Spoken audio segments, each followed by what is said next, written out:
Hi guys and welcome back on GSM ABC YouTube channel. In this tutorial I will show you how to take a screenshot or a print screen with Alcatel Shine Lite. So let's do it.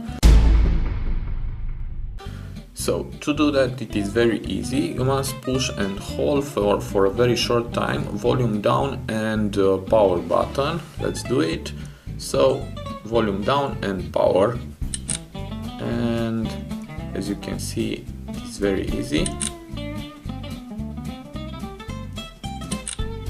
Okay, let's try here in the menu. Okay, and if you want to see the photos, just go to the gallery, and here is my screenshot that I taken before. So it is very easy, just push and hold volume down and power button. Okay, so I hope this short tutorial to be useful for you and have a nice day.